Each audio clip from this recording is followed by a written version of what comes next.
¿Qué te parecería tener un sistema operativo en una laptop, en un PC que ya no estás utilizando?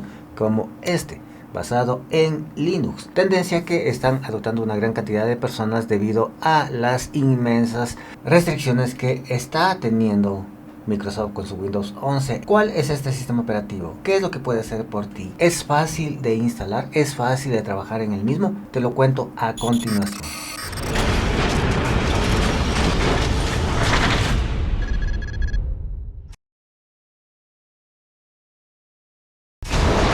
Cuando escuché de este sistema operativo me causó mucha inquietud, porque se decía que es una de las mejores alternativas que podríamos tener para ordenadores personales caducos o aquellos que están en desuso. ¿Cuáles son los que están en desuso según muchas personas? Los que ya no podemos utilizar con Windows. Podríamos seguir trabajando con Windows 7, incluso con Windows XP, pero Microsoft está quitando el soporte para las actualizaciones de muchos de estos sistemas operativos, porque obliga, y digo textualmente de forma muy particular, obliga a que tratemos de comprar una computadora nueva, porque donde más va a funcionar Windows 11, que desde mi punto de vista es malo. Entonces muchas personas, entre ellos youtubers, están dando como posibilidad el trabajar en Linux. Esta versión de Linux me parece fantástica, es bastante ligera, no te va a complicar la vida, tiene prácticamente todas las aplicaciones con las que trabajas. En este momento vas a ver algunas de ellas, no son muchas como podrás darte cuenta, pero es porque recién cargué en este ordenador personal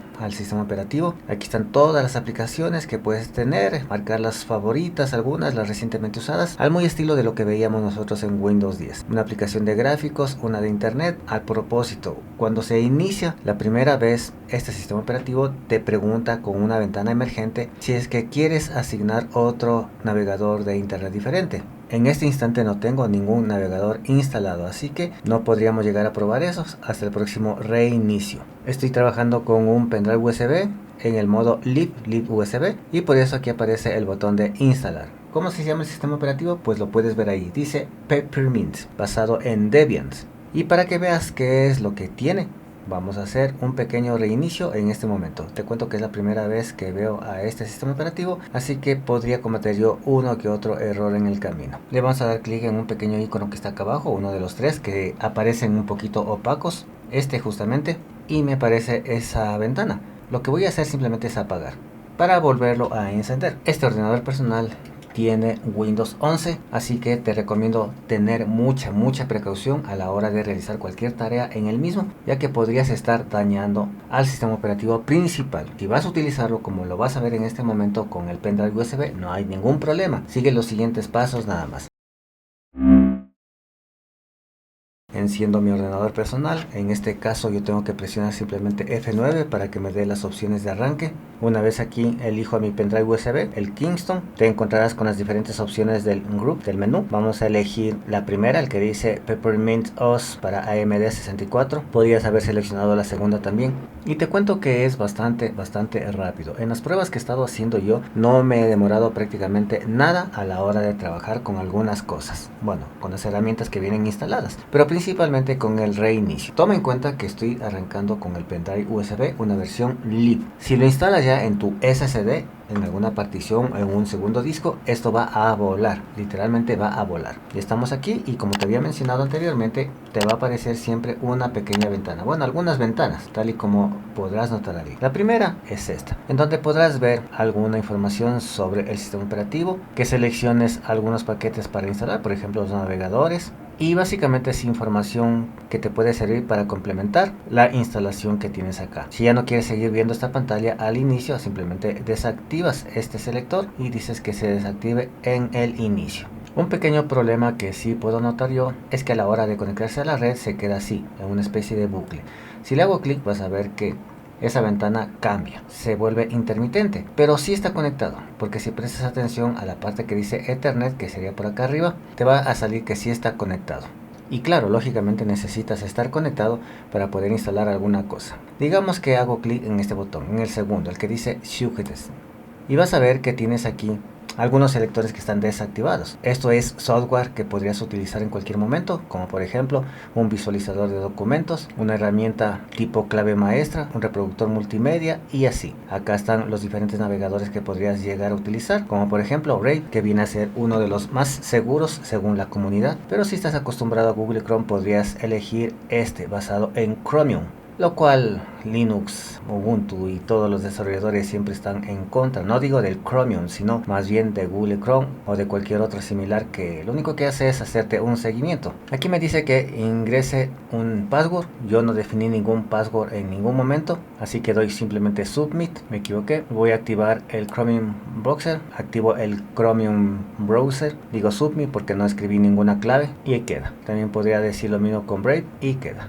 Luego de haber instalado todo esto ya tendrías la posibilidad de seguir trabajando, pero aquí hay un ligero problema. Cuando reinicies al ordenador personal se te va a perder toda la información, porque estás trabajando en este momento en un pendrive USB. No estamos trabajando en un SSD o en un HDD, en donde toda la información tendría que guardarse. Así que aquí te voy a mencionar una alternativa muy interesante que podrías usar para trabajar neta y exclusivamente con tu pendrive USB, siempre y cuando cumplas algunos requisitos. Es decir, que cualquier trabajo que hagas se quedará guardado aun cuando reinicies, apagues o desconectes el pendrive USB, obviamente cuando el PC esté apagado. ¿Cómo se hace? Te lo explico a continuación. Bueno, estamos en este momento reiniciando mi ordenador personal. Como puedes darte cuenta, ahí está iniciándose mi Windows, el pendrive USB está afuera. Y lo que me interesa en este instante precisamente es solo que se inicie Windows, en este caso Windows 11, para empezar a realizar determinado número de pasos que te recomiendo hacer en el caso de que quieras trabajar exclusivamente tu pendrive USB. Así, llevas el pendrive USB a cualquier ordenador personal y trabajas en él, con tus proyectos, con todo lo que hayas guardado allí, sin necesidad de que sea compatible con uno u otro PC. Vas a ver que estoy allí con mi ordenador personal y lo primero que tenemos que hacer es ir hacia la web oficial para hacer la descarga de ese sistema operativo, así como también de unos cuantos add-ons. ¿Cuáles? Los siguientes. Todos estos links me los tienes que pedir o ir simplemente a la URL que te dejo como referencia para visitar al blog referencial o al post referencial. Tienes que descargar una herramienta que se llama Ventoy. De ello ya había hablado anteriormente, así que puedes también ver el video sugerido que pongo en una de las tarjetas de este video. Y así sabrás que Ventoy no solamente sirve para esto que vamos a realizar ahora, sino también para otras cuantas cosas más. Nos vamos al área de Downloads, bajas y buscas la versión que es para Windows. Si es que estás trabajando en Windows, lógicamente, haces la respectiva descarga y posteriormente te vas hacia este otro link que es para descargar un add-ons o complemento de la herramienta. Si sabes mucho de Linux, esto te va a ser muy fácil de entender, pero si eres como yo, que no conoce mucho, simplemente hazle clic en esta opción donde dice descargas precreadas para que se abra en una nueva pestaña. En la nueva pestaña vas a ver que existe la versión 5.0 del add-ons llamado Persistency Backend. Bajas un poco y vas a ver que existe aquí un descargable que dice Image. Le haces clic para que se descargue y simplemente esperas. Te soy honesto que a mí me tardó muchísimo tiempo en hacer que se descargue. No sé por qué, de pronto los servidores son lentos o están saturados, pero se me demoró mucho. Así que yo opté luego por ir a la versión 4.0 que está por acá abajo y dice Ads, y también descargué este, que la única diferencia va a ser en la actualización de parches o de compatibilidad que puede existir para cada uno de los archivos. Una vez que estés aquí también tienes que descargar a la ROM o a la ISO del sistema operativo que estamos tratando nosotros de instalar, cuya URL o web oficial es esta. Recuerda bien el nombre. Aquí no es muy difícil de perderse porque tienes solamente que bajar hasta encontrar la parte de descargas según sea lo que tengas. Hacemos clic aquí donde dice Download Peppermint, bajamos y eliges cuál es la versión que quieres. Hay uno basado en Debian y otro en Debian. Tú debes saber cuál quieres. En ambos casos puedes descargarlo tanto de SoundForge como de otro servidor espejo. Yo ya lo hice acá con SoundForge para la versión Debian. Le haces clic y saltarás a otra ventana y empezará la descarga luego de unos cuantos segundos, tal y como lo puedes ver acá. No pesa mucho, apenas son 1.8 GB. Esto realmente no es una gran sorpresa, sino más bien algo que te voy a mostrar un poco más adelante. Ya que tengamos todos estos archivos descargados, ahora tenemos que formatear a nuestro pendrive USB. Pero no de la forma convencional, sino más bien con la herramienta que descargamos anteriormente, es decir, con Ventoy. Justamente lo puedes ver aquí. Voy a descomprimir el contenido, digo extraer todo en esa carpeta e ingreso para ver qué tiene. Vas a encontrarte con unos cuantos ejecutables. Este dice Ventoy to Disk, porque vamos a tratar de pasar todo esto a nuestro pendrive USB. Digo que sí. Y mira, automáticamente me encuentra a mi pendrive USB. Por favor, no te equivoques, no vayas a elegir un disco en el caso de que aparezca. Como la herramienta está justamente para esto, para un pendrive USB o una micro SD, pues no hay ningún problema para equivocarse. En Languages puedes elegir el idioma que tú desees, a pesar de que no es necesario, porque no nos vamos a tardar mucho tiempo. Decimos instalar, decimos que sí, te va a salir un segundo cuadro de diálogo advirtiéndote que se va a perder todo, no importa, yo ya lo hice anteriormente y no necesitas hacer absolutamente nada. Esta herramienta te va a facilitar todos los archivos que necesitamos para crear un pendrive USB booteable con cualquier versión, tal y como lo mencioné antes, hace un buen tiempo atrás en el otro video. Ok, ya que hemos hecho esto, vamos a irnos hacia nuestro pendrive USB, se llama Ventoy. Vamos a copiar la ISO del sistema operativo que probamos o que queremos probar y lo arrastramos hacia el pendrive USB. ¿Recuerdas que descargamos este otro que se llamaba Image? Anteriormente yo descargué la versión para Debian que está acá. Y esto es algo realmente increíble que quiero mostrarte. Das clic botón derecho y dices propiedades. El archivo es liviano, bastante liviano. Apenas pesa 184 KB. Pero mira lo realmente grandioso o maravilloso. Si le doy doble clic para ver el contenido, vas a ver que existen una gran cantidad de archivos. De todos estos tienes tú que descargar únicamente el que necesitas. Hay una gran cantidad de ellos. ¿Cuál necesitas? Tienes que eso elegir de acuerdo a la configuración o características y especificaciones que tenga tu ordenador personal. No todos te van a servir. Y claro, dependiendo del trabajo también que vayas a hacer. Vamos en la siguiente parte del video a explicarte un poco mejor sobre lo que me refería en este momento. Ya se ha terminado de copiar el archivo, el ISO, en la raíz del pendrive USB. Como te había dicho, tenemos nosotros que utilizar uno de estos archivos de abajo. Elige por favor el que dice Persistent X4 4 GB Persistence, no el 4 GB de abajo, porque no es compatible. Yo voy a copiar este hacia un disco local, acá justamente. Una vez que está copiado aquí a mi disco local, vas a ver algo maravilloso. Este archivo, el WinRAR o el .7z, tiene un peso de apenas 624 KB y el .dat tiene 4 GB, así que la compresión es bastante grande en realidad. Lo que tenemos que hacer es copiarlo directamente a la raíz del pendrive USB, es decir, extraigo simplemente el .dat o selecciono del .rar o del .7z o del .7z y lo llevo a la raíz de mi pendrive USB. Son 4 GB los que tiene que ocupar y esto también va a tardar un poco de tiempo. Luego de ello tenemos que proceder con otra opción más, que es crear un archivo JSON con un código especial. Ese código va a hacer